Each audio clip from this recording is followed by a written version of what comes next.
ভাই করেছেন কে? কবরের ভাই করে চলতো হযরত খাদিজাতুল কুবরা। জোরে বলে সুবহানাল্লাহ। হযরত খাদিজাতুল কুবরা একদিন ফজরের নামাজ পড়ে তিনি মুরাকাবা হয়ে তিনি রোদন করে কাঁদতেছেন। এমন ভাবে কাঁদতেছেন তার চোখের পানি গড়ে গড়ে তার বুক ভেসে যাচ্ছেন। মাটি পায়ের তলার মাটি ধুলা পর্যন্ত ভেসে গেছে, পানিতে ভিজে গেছে। জোরে বলে সুবহানাল্লাহ। এমন সময় মা ফাতিমা জোহরা দৌড়ে এসে বলতেছেন, মা এত সকালবেলা আপনি কাঁদতেছেন কেন? কি হয়েছে? মা খাদিজাতুল কুবরা কোনো কথা বলে না, শুধু কান্না আর কান্না। মা ফাতিমা জোহরা তো বাড়ির থেকে চলে গেল মসজিদের হজরায়। যা দেখেন আমার নবীজি বসে আছেন। আমার নবীজির কাছে যাইয়া বলতেছেন, আব্বা জান, মা সকালবেলা উঠে কিসের জন্য কাঁদতেছে জানি না, বুঝি না। আব্বা জান আপনি বাড়ি চলুন, আমার মাকে বুঝাইয়া দেন। নবীজির জামা ধৈরা ধৈরা মা ফাতিমা জোহরা বাড়িতে চলে আসলেন। বাড়িতে আসার পর আমার নবীজি সালাম দিলেন, সালাম গ্রহণ করলেন। সালামের পরে বললেন, খাদিজা রে তুমি এত সকালবেলা কিসের জন্য কাঁদতেছো? কান্না থামাও। খাদিজা কিছুতেই কান্না থামাই না, শুধু কাঁদতেছেন। রাসূল বলতেছে, খাদিজা কিসের জন্য কাঁদতেছো আমার কাছে একটু বলো। খাদিজাতুল কুবরা কেঁদে কেঁদে বলে, ইয়া রাসূলুল্লাহ হাবিবাল্লাহ, কিন্তু আমার চোখের পানি থাকতে থাকতে যদি আমি কবরে যেতে পারতাম তাহলে আমার ভালো হতো।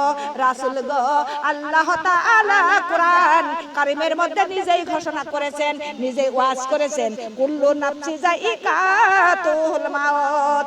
আল্লাহর নবী যার জীবন আছে তার মৌতের স্বাদ গ্রহণ করাই লাগবে, মওত কার জন্য মাপ নাই। ও আল্লাহর নবী গো, তাই আমি আজকে ওই কবরের ভয়েতে কাঁদতেছি।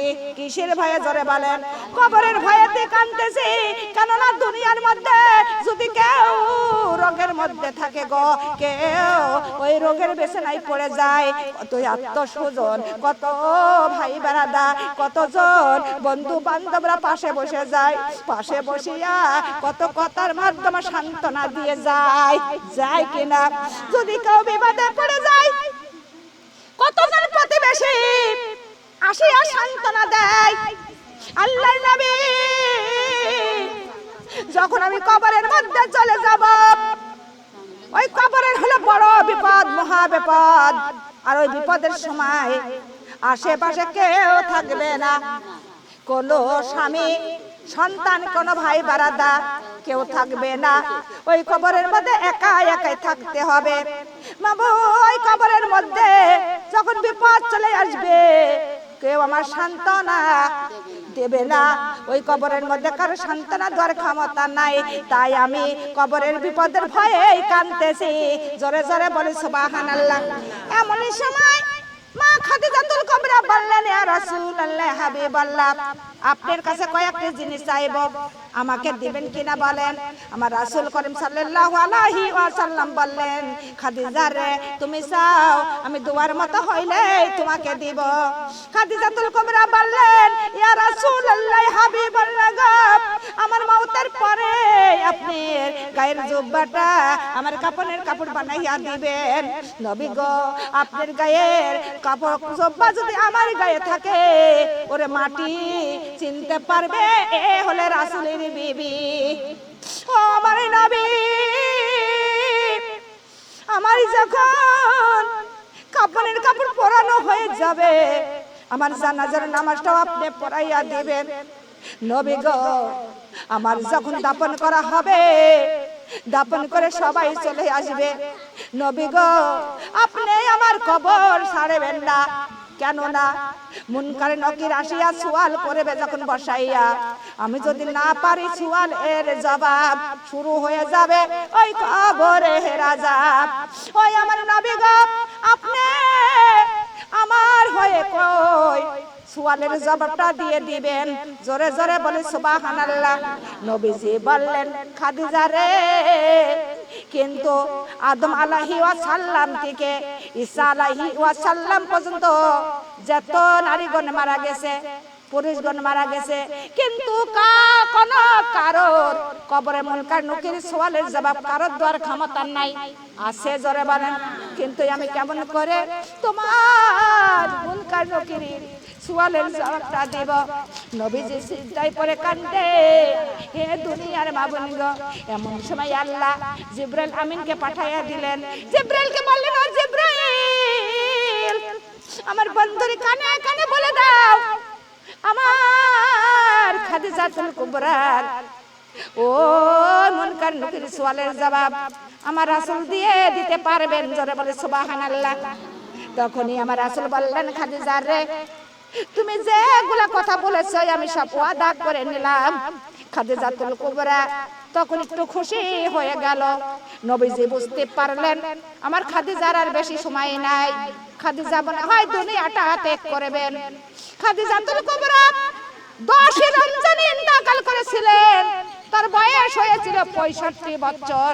কত বছর?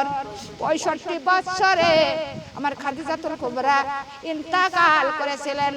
ইন্তেকালের সময় আমার খাদিজাতুল কুবরা ইন্তেকালের পর আমার নবীজির গায়ের জব্বাটা তার কাফনের কাপড় বানায়া দেওয়া হলো, তার জানাজার নামাজটা পড়ায়া দেওয়া হলো, তার আমার খাদিজার দাফন করা হয়ে গেল। সবাই চলে আসলো। আমার নবীজি খাদিজার কবর ছাড়ে না, কবরের পাশে ওরে বসে বসে দাঁড়াইয়া বসে বসে ওরে কান্দে, আর মুনকার নকির সওয়ালের জবাবের আশায় আছে। কিন্তু 1 ঘন্টা 1.5 ঘন্টা হয়ে গেল, আমার খাদিজার কবরে কোনো মুনকার নকির আসলেন না। আমার নবীজি গার ঘাম ঘামতেছে, মুখটা ঘেমে পানি পড়তেছে। ওরে সাহাবীরা বলে, ইয়া রাসূলুল্লাহ, ইয়া হাবিবাল্লাহ গো, আপনি আর কত সময় খাদিজার কবরের পাশে বসে থাকবেন? আপনি চলে আসুন, খাদিজার কবরটা ছেড়ে দেন। নবীজি বলতেছেন, আরে ও আবু বকর, তোমরা বাড়ি চলে যাও, ওরে আমি খাদিজা কবরে রেখে যাইতে পারবো না। আমার রাসূল বলে, ওরে ওমর, তোমরা বাড়ি চলে যাও, আমি আমার খাদিজার কবর ছেড়ে যাইতে পারবো না। হে দুনিয়ার মা বোনগো, এই যে আদর্শ দেখেন। নবীজি বলে, ও সাহাবীরা, তোমরা সবাই বাড়ি চলে যাও, ওরে আমার খাদিজার কবর ছেড়ে আমি যাব না। এ দুনিয়ার মা বোন গো, স্বামী স্ত্রীর মধ্যে যাদের মহব্বত আছে, তাদের বিবি যদি স্বামীর আগে মৃত্যুবরণ করে, স্বামী যদি 1 ফোঁটা চোখের পানি ফেলে, সে বিবি জান্নাতি হয়ে যাবে। জোরে জোরে বলি সুবহানাল্লাহ। স্বামী যদি একবার বলে, রে আমার বিবি ভালো ছিল, ওরে স্বামীর একটা কথায় সেই বিবি জান্নাতি হয়ে যাবে। জোরে বলি সুবহানাল্লাহ। স্বামীর মনে যদি কষ্ট দেওয়া যায়, আপনি স্বামীর আগে মৃত্যুবরণ করবেন, স্বামী বলবে মরেছে না বাঁচিছি। কথা বলেন না কেন? স্বামী কি বলবে? বলবে মরেছে না বাঁচিছি, আমার জানটা বাঁচছিল। এমন মহিলা আছে কিনা? এমন নারী আছে কিনা? এ দুনিয়ার মা বোনগো, প্রথম খুশি আমার আল্লাহর খুশি করবো কি দিয়া? ইবাদত দিয়া। কি দিয়া? জোরে বলেন। ইবাদত দিয়া খুশি করব। আর স্বামীকে খুশি করব ভালোবাসা দিয়া। জোরে বলেন সুবহানাল্লাহ। স্বামীকে তার হুকুম মানতে হবে। কথা বলেন। তার হুকুম অনুযায়ী চলতে হবে। যদি আপনি চলেন, তাহলে আপনার স্বামী আপনার উপরে খুশি রাজি থাকবে কিনা? আপনার স্বামী যদি আপনার উপরে খুশি রাজি থাকে, তাহলে আপনার আর কোনো টেনশন, আর কোনো চিন্তা আছে? কবরের কোনো টেনশন নাই, হাসরের কোনো টেনশন নাই, মিজানের টেনশন নাই, পুল সিরাতের টেনশন নাই, জান্নাতে যাওয়ার কোনো ভয় নাই। জোরে জোরে বলেন সুবহানাল্লাহ। খুশি করবেন কার? কথা বলেন। স্বামীর খুশি করে কবরে যাবেন, তাহলে আপনি মনে মনে ভাবলেন যে আমি একটা জান্নাতের টিকিট নিয়ে কবরে গেলাম। জোরে বলে সুবহানাল্লাহ। হে দুনিয়ার মা বোনগো, তাই আমার খাদিজাতুল কুবরা, আমার নবীজির মধ্যে কত প্রেম ভালোবাসা। আমার নবীজি বসে আছেন, কিন্তু কবর ছাড়ে না। সবাইকে চলে যেতে বলে রে, আমার নবীজি খাদিজার কবর ছাড়ে না। এমন সময় সিজদায় পড়ে গেল, সিজদায় পড়ে বলে মাবুদ, ওই আমার মাবুদ, 1 ঘন্টা 1.5 ঘন্টা হয়ে গেল, আমার খাদিজার কবরে কেন মুনকার নকির আসে না? সুয়ালের জবাব কেন আমি দিতে পারি না? ওরে আমার আল্লাহ থেকে গায়েব চলে আসলেন এবং জিব্রাইলকে পাঠাইয়া দিলেন। বলতেছে, জিব্রাইল বলে, আল্লাহর নবী গো, আপনার খাদিজার কবরে কোনো মুনকার নকির আসবে না। কেন না? আমার আল্লাহ তাআলা খাদিজার কবরে যত বিপদ, সমস্ত বিপদ আমার আল্লাহ নিজেই আসান করে দিয়েছেন। জোরে জোরে বলি সুবহানাল্লাহ। আমার খাদিজা দুনিয়ার উপরে কাঁদতেছে ওই কবরের ভয়ে। কিসে কাঁদতেছে? কিসের ভয়ে? ওই কবরের ভয়ে এবং কবরের বিপদের ভয়ে এবং আল্লাহর ভয়ে এবং আযাবের ভয়ে ও দুনিয়ার বাবুন গো কাঁদতেছে। ওই কান্না আমার আল্লাহর ভীষণ পছন্দ হয়েছে। আমার আল্লাহ ওই খাদিজার চোখের পানি মঞ্জুর করে নেছেন এবং কবুল করে নেছেন। আমাদেরও ওই কবর সামনে না পিছনে? কথা বলেন, ওই কবরে আমাদের যাওয়া লাগবে কি লাগবে না? আমাদের জন্য ভয়ঙ্কর বিপদ আছে কিনা? কথা বলেন। তাই আমাদের ওই কবরের ভয়ে একটু চিন্তার দরকার, টেনশন করার দরকার আছে কিনা? এখন যদি আল্লাহ ডাক দেয় 1 ঘন্টা 1/2 ঘন্টার মধ্যে কবরের বাসিন্দার হয়ে যাবেন। কথা বলেন, কবরের মধ্যে যাইতে না যাইতে মুনকার নকির সুয়ালের জবাব দোয়া লাগবে, লাগবে কিনা? দুনিয়ার বাবুন গো, কবরের মধ্যে আমাদের সঙ্গীর সঙ্গে কেউ হবে। আমার নবী করিম সাল্লাল্লাহু আলাইহি ওয়াসাল্লাম হাদিসের মধ্যে জানা যায়, আমার খাদিজা যেখানে, আমার নবীজি যেখানে ঠোঁট লাগায় পানি খাইতেন, সেই জায়গাটা খাদিজাও পানি খাইতেন। খাদিজা যে জায়গায় পানি খাইতেন, আমার নবীজি সেই জায়গায় ঠোঁট লাগায় পানি খাইতেন। জোরে জোরে বলি সুবহানাল্লাহ। একটা ফল দুইজনা একই সঙ্গে কামড়ে দিয়ে খাইতেন। গোশতের একটা টুকরা দুইজনে 2 পাশ দিয়ে কামড়ে দিয়ে খাইতেন। জোরে জোরে বলি সুবহানাল্লাহ। এমন এমন মহিলা, এমন এমন নারী আছে, স্বামী যদি পানি দিয়ে দেয় সে আইটে খায় না। কথা বলেন না কেন? খায় না। স্বামী যদি একটু অক্ষম হয়ে যায়, একটু যদি কাশি হয়, যদি একটু বৃদ্ধ হয়ে যায়, স্বামীকে বারান্দায় রাখে। আছে কিনা জোরে বলেন? সেই নারী কোনোদিনও জান্নাতের সুগন্ধ পাবে? জোরে বলেন।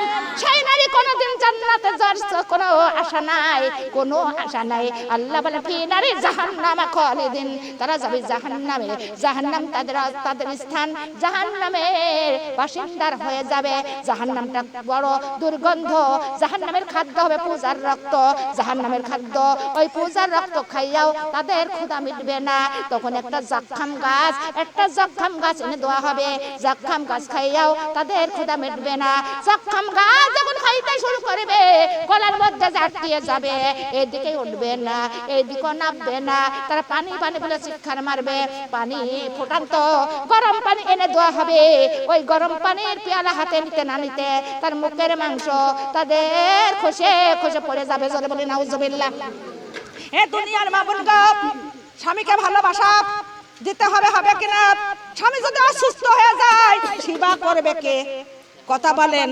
তার বিবি সেবা করার দায়িত্ব আছে কি আছে না? দুনিয়ার মা বোন গো, আইয়ুব আলাইহিস সালাম 1 দিন না 2 দিন না 18টি বছর রোগ হয়েছিল।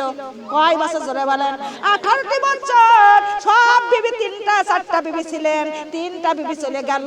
আমার রহিমা কোনোদিনও স্বামীর সেবা, স্বামীর যত্ন ছাড়েছে? জোরে বলেন। ছাড়ি নাই। রহিমা ছিল একটা বাদশার কন্যা। সেই বাদশার কন্যা হইয়া আল্লাহ পরীক্ষা করলেন। ওরে রহিমা স্বামীর সেবা যত্ন করে, জঙ্গলের মধ্যে যাইয়া বরের পরের বাড়ি কাজ করব করে করে স্বামীকে খাওয়াই, তাও স্বামীর সেবা যত্ন ছাড়ে না। ছাড়ে? জোরে বলেন। এ দুনিয়ার মা বোন গো, স্বামীর খুশি করে যান। স্বামী খুশি না করে কবরে পাও রাখবেন না। কেন না? স্বামী হলো জান্নাতের ঠিকানা। জোরে জোরে বলি সুবহানাল্লাহ। লা ইলাহা লা ইলাহা সুবহানাল্লাহ আলহামদুলিল্লাহ লা ইলাহা লা ইলাহা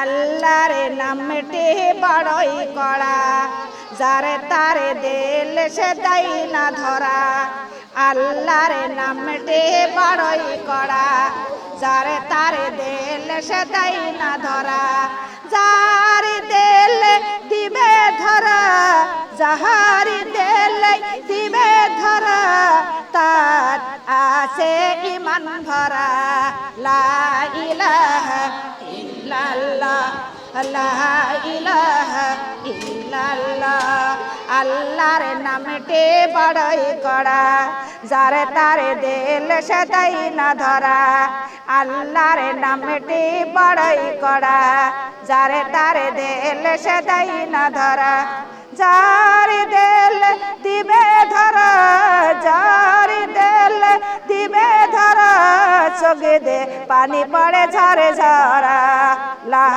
ইলাহা কালিমা লা ইলাহা আল্লাহর নামেতে জবর করা যার তারে দিলে দেয় না ধরা আল্লাহর নামেতে জবর করা যার তারে দিলে দেয় না ধরা যার দিল দিবে ধরা যার দিল দিবে ধরা তার আসে পর্দা করা লা ইলাহা আল্লাহ লা ইলাহা ইল্লাল্লাহ আল্লাহর নামটি বড়ই কড়া আল্লাহর নামটি বড়ই কড়া যার তারে দিলেই দেয় না ধরা যার তারে দিলেই দেয় না ধরা যারি দিল দিবে ধরা যারি দিল দিবে ধরা তার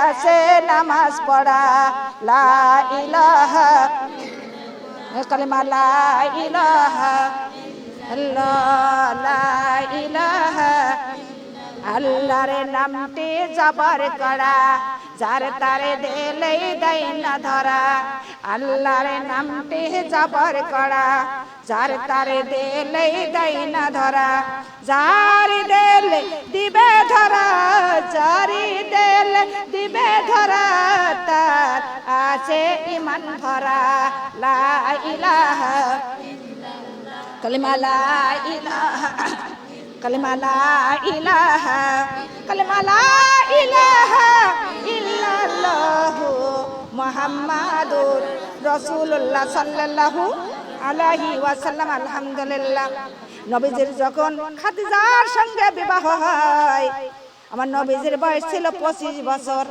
কয় বছর 25 বছর আর খাদিজাতুল কুবরার বয়স ছিল 40 বছর ধরে বলে সুবহানাল্লাহ 40 বছর তখন আমার নবীজির যখন খাদিজাতুল কুবরা মৃত্যুবরণ করলেন কয়েক মাস পরে তিনি বিবাহ করলেন হযরত আয়েশাকে কার বিবাহ করেছিলেন হযরত আয়েশাকে বিবাহ করলেন হযরত আয়েশার বয়স ছিল 6 বছর 6 বছর 20 বয়সে আমার রাসূল করিম সাল্লাল্লাহু আলাইহি ওয়াসাল্লাম যখন হযরত আয়েশাকে বিবাহ করলেন হযরত আয়েশার বাবার নাম হলেন আবু বকর আবু বকরের কন্যা হযরত আয়েশা তাকে বিবাহ করলেন হযরত আয়েশা হলেন 30 পারা কোরআনের হাফিজা এবং 6 লক্ষ হাদিস তার মুখস্থ ছিলেন যারা বলে সুবহানাল্লাহ কিন্তু ঘরের কাজকর্ম কিছুই বুঝতেন না কিছু করতে পারতেন না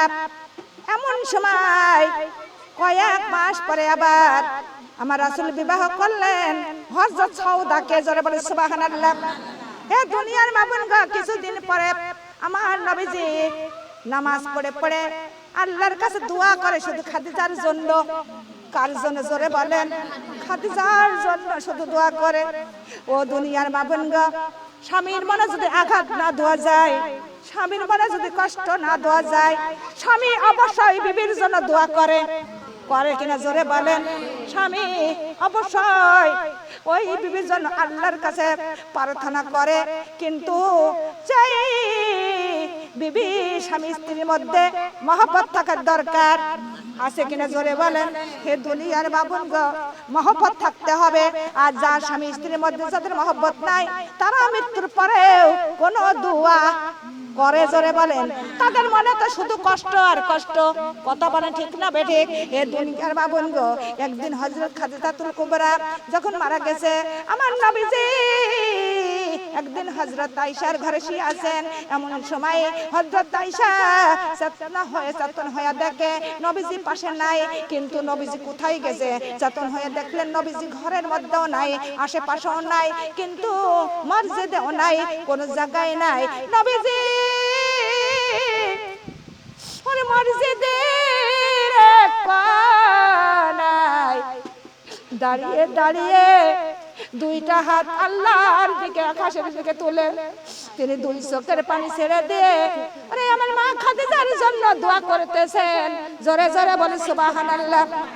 সমস্ত দোয়াটুকু আমার হযরত আয়েশা শুনলেন।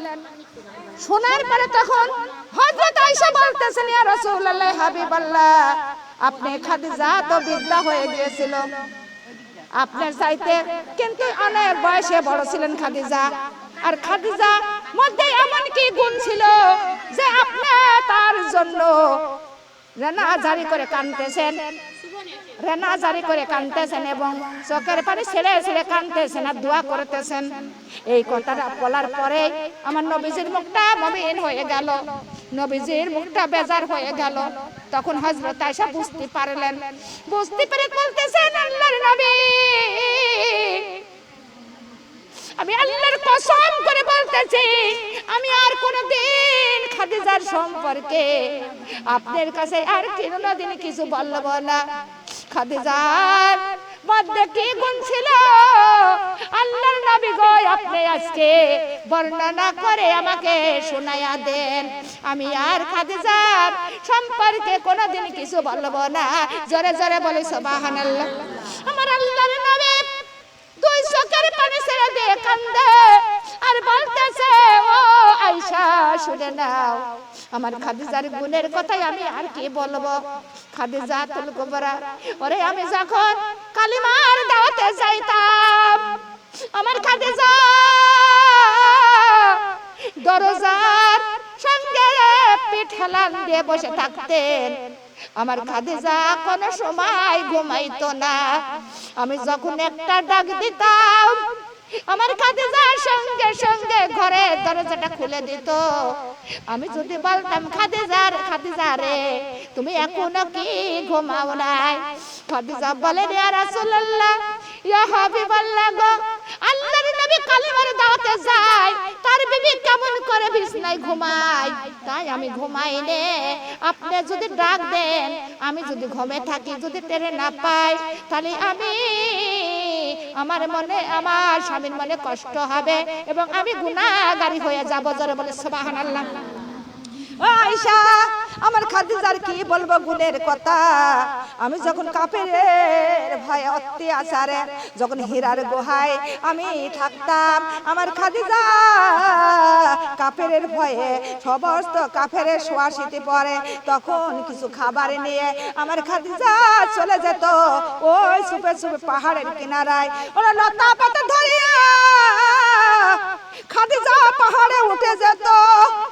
পাহাড়ে ছুটে যাইয়া আমার খাদিজা ওই রাতের অন্ধকারে হীরার গুহায় আমার জন্য খাবার নিয়ে যাইতেন। জোরে জোরে বলে সুবহানাল্লাহ। আমি যতবেলা ওই গুহায় যতটুকু অবসরে নিতাম, আমার খাদিজা আমার পাশেই আল্লাহর ইবাদতে মগ্ন থাকতেন। জোরে বলে সুবহানাল্লাহ।